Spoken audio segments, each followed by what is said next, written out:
السلام علیکم بچوں، آج ہم جماعت سوم کا اردو قواعد کا عنوان واحد جمع پڑھیں گے۔ بچوں، آپ واحد جمع پچھلی جماعتوں میں پڑھ چکے ہیں۔ آج ہم واحد جمع کے بارے میں دوبارہ آپ کو بتائیں گے۔ اسم ایک ہی ہو تو اسے واحد کہتے ہیں۔ کوئی چیز بھی یعنی ایک چیز کو بچوں واحد کہتے ہیں۔ جب بہت ساری چیزیں ہوتی ہیں تو ہم اسے جمع کے اس میں استعمال کرتے ہیں، یعنی بہت ساری چیزیں ہوتی ہیں تو ہم اسے جمع کہتے ہیں۔ بہت ساری چیزوں کے لیے ہم جمع استعمال کرتے ہیں اور ایک چیز کے لیے ہم واحد۔ اب دیکھیں بچوں، اسم ایک ہی ہو تو اسے واحد کہتے ہیں، جیسے گھوڑا، طوطا، کرسی وغیرہ، ٹھیک ہے۔ اسم ایک سے زیادہ ہو تو انہیں جمع کہتے ہیں، جیسے گھوڑے، طوطے، کرسیاں، ٹھیک ہے۔ واحد سے جمع بنانے کے چند طریقے ہوتے ہیں۔ اگر واحد اسم کے آخر میں الف ہو تو اس کی جگہ یہ لگا دیں گے، یعنی الف ہے تو جیسے مثال کے طور پر انڈا ہے، ٹھیک ہے، الف ہٹا دیں گے اور بچوں اس کی جگہ بڑی یہ استعمال کریں گے تو کیا ہو جائے گا؟ انڈے۔ واحد ہوا انڈا اور انڈے کیا ہو گیا؟ جمع ہو گیا۔ اب مثلا بیٹا جیسے ہے بیٹا، الف ہٹا دیا بیٹا میں سے اور بڑی یہ لگا دیا تو کیا ہو گیا؟ بیٹے۔ اب بوڑھا ہے، بوڑھا میں الف ہے، واحد میں الف ہے اور بڑی یہ جب ہم لگا دیں گے بوڑھے ہو جائے گا تو یہ کیا ہو جائے گا بچوں؟ جمع ہو جائے گا، ٹھیک ہے۔ اب بعض اسموں کے آخر میں یہ نون بڑھا دیتے ہیں، ٹھیک ہے۔ یہ نون بڑھا دینے سے ان کی جمع بن جاتی ہے، جیسے اب آپ نے یہ نون بڑھا دیا اور جیسے ہے آنکھ، آنکھ سے اب ہم آنکھ کے اندر یہ نون بڑھا دیں گے تو کیا بن جائے گا؟ آنکھیں۔ اور بات ہے، بات میں ہم یہ نون آگے جمع کر دیں گے تو کیا ہو جائے گا؟ باتیں۔ بہار ہے تو یہ نون آگے لگا دیں گے تو کیا ہو جائے گا؟ بہاریں۔ اب اسی طرح واحد اسم کے آخر میں چھوٹی یہ ہو، اس کے ساتھ الف نون غنہ بڑھا دیں، یعنی چھوٹی یہ ہے اس کے ساتھ ہم کیا بڑھا دیں؟ الف نون غنہ۔ اب بچی ہے، بچی سے کیا ہو گیا؟ بچیاں، الف نون غنہ بڑھا دیا تو کیا بن گیا بچوں؟ بچیاں۔ بلی ہے، اب بلی کے اندر ہم نے کیا کیا؟ الف نون غنہ بڑھا دیا تو کیا بن گیا؟ بلیاں۔ اب بکری سے کیا بن گیا؟ بکریاں، الف نون غنہ بڑھانے سے کیا ہو گیا؟ بکریاں۔ مجھے امید ہے بچوں آپ کو یہ سمجھ میں آ رہا ہوگا۔ آگے ہم اس کی مشق کی طرف بڑھتے ہیں۔ اب بچوں یہ مشق ہے اس کی، جیسے ہے راستہ، راستہ کا کیا ہو جائے گا؟ راستے، ٹھیک ہے۔ کرسی، کرسیاں۔ قیمت، قیمتیں۔ نماز، نمازیں۔ آپ کو جو میں نے قواعد کے طریقے بتائے تھے سب آپ اس کے اندر خود سے اس مشق کو مکمل کریں گے۔ اب بچوں جو میں نے آپ کو قواعد کے اصول بتائے تھے، اب اگلی مشق میں بھی اسی اصول کو اپناتے ہوئے آپ اس مشق کو بھی مکمل کریں گے۔ اب یہ ہے جمع کے ساتھ واحد۔ ہم نے واحد پڑھا تھا، پھر جمع کا بنانے کا طریقہ بتایا تھا، اب ہم جمع سے واحد بنائیں گے۔ اب ہے ٹوپیاں۔ ٹوپیاں بہت ساری ہیں، اب ایک ٹوپیوں کی واحد کیا ہو جائے گی؟ ٹوپی۔ دوائیں، دوائیں کی واحد کیا ہوگا؟ دوا۔ فوجیں، فوج۔ اب اسی طرح بچوں اس مشق کو بھی آپ مکمل کریں گی۔ السلام علیکم بچوں، آج ہم جماعت سوم کا اردو قواعد کا عنوان فعل کی قسمیں پڑھیں گے۔ بچوں آپ پچھلی جماعت میں فعل کی قسمیں پڑھ چکے ہیں، جیسے ماضی، حال، مستقبل، ٹھیک ہے۔ آج ہم اس کے بارے میں دوبارہ پڑھیں گے۔ فعل ماضی کیا ہوتا ہے بچوں؟ گزرے ہوئے زمانے میں ہونے والا کام، جو گزر چکا ہے وقت، اس میں ہونے والے کام کو ہم کیا کہتے ہیں؟ فعل ماضی۔ جیسے طوطا بولا، یعنی ہمارا جو کل وقت گزر چکا ہے وہ ہمارا کیا ہے؟ ماضی۔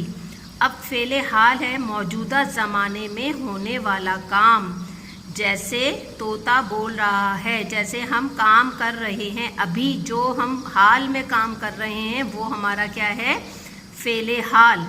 اب جیسے ہے فعل مستقبل، آنے والے زمانے میں ہونے والا کام، یعنی جیسے کل جو کام کریں گے ہم وہ کیا ہوگا؟ ہمارا مستقبل، جیسے طوطا بول رہا ہے۔ ٹھیک ہے، کون کون سے زمانے ہیں؟ فعل ماضی، فعل حال، فعل مستقبل۔ اب بچوں اس کی مشق ہے فعل حال، فعل ماضی اور فعل مستقبل کی جو مشق ہے، اب ہم اس کی مشق کی طرف بڑھتے ہیں۔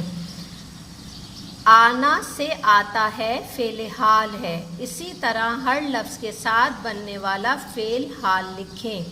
اب جیسے بچوں ہے پڑھنا، پڑھنا سے پڑھتا، گانا سے گاتا، کھانا سے کھاتا، بھاگنا سے بھاگتا، دیکھنا سے دیکھتا، دوڑنا سے دوڑتا، لکھنا سے لکھتا، پانا سے پاتا۔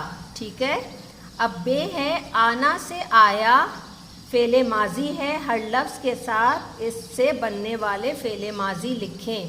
ٹھیک ہے، اب فعل ماضی کا آپ نے بنانا ہے، جیسے پڑھنا ہے، پڑھنا کا کیا ہوگا؟ پڑھا۔ اور گانا کا کیا ہوگا؟ گایا۔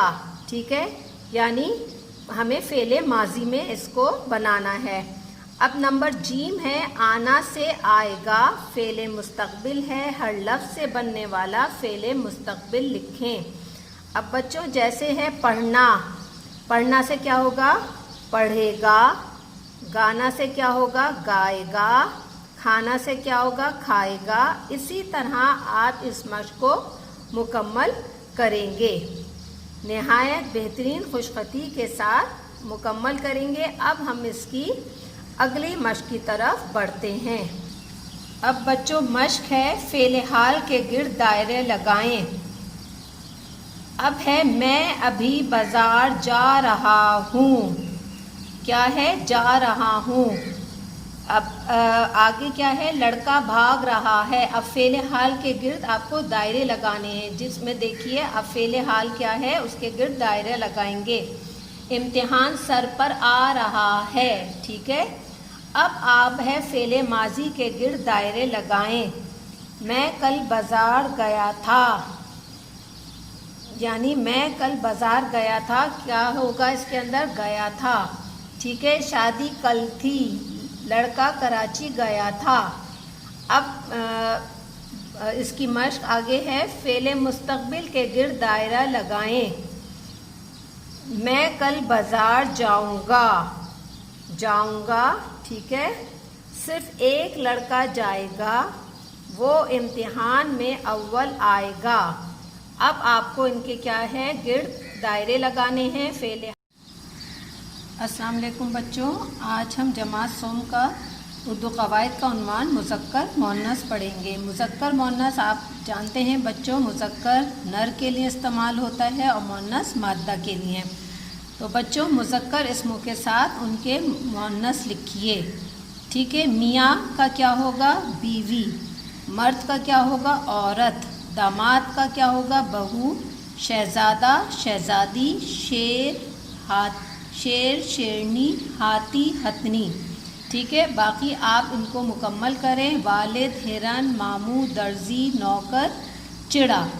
اب بچوں نیچے دوسری مشق ہے مؤنث اسموں کے ساتھ ان کے مذکر لکھیں۔ اب یہاں پر کیا ہے؟ مؤنث ہے، یعنی مؤنث کے ساتھ ہمیں اس کے مذکر لکھنے ہیں۔ امی، ابو، بہن، بھائی، گوالن، گوالا، پٹھانی، پٹھان، مورنی، مور، موچن، موچی۔ ٹھیک ہے، اب آگے کی مشق آپ خود سوچ کر اس کو مکمل کیجئے۔ بچوں ابھی آپ نے مذکر مؤنث پڑھے تھے، اب ہم اس کی آگے کی مشق کی طرف بڑھتے ہیں۔ میں اپنے نانا کا نواسا ہوں، تو آپ اس کو مؤنث میں کیسے لکھیں گے؟ میں اپنی نانی کی نواسی ہوں۔ یعنی میں اپنی نانی، نانا کس کا، نانا کا مؤنث کیا ہوگا؟ نانی. نانی. اور جب آپ جملہ کریں گے تو آپ جب مؤنث میں بولیں گے تو قواعد بھی چینج ہو جائیں گے، تبدیل ہو جائیں گے. میں اپنی نانی کی نواسی ہوں. ٹھیک ہے. میرے تایا اور ماموں آئے ہیں. اب کیا لکھیں گے آپ؟ میری تائی اور مامی آئی ہیں. ٹھیک ہے بچوں، اسی طرح آپ آگے اس مشق کو مکمل کریے اپنی کاپی میں نہایت بہترین خوش خطی کے ساتھ. ٹھیک ہے. آپ تمام یہ جو اس کے اندر مذکر اور مؤنث آئے ہوئے ہیں یہ آپ پڑھ چکے ہیں. نہایت بہترین خوش خطی کے ساتھ اس کو مکمل کیجیے.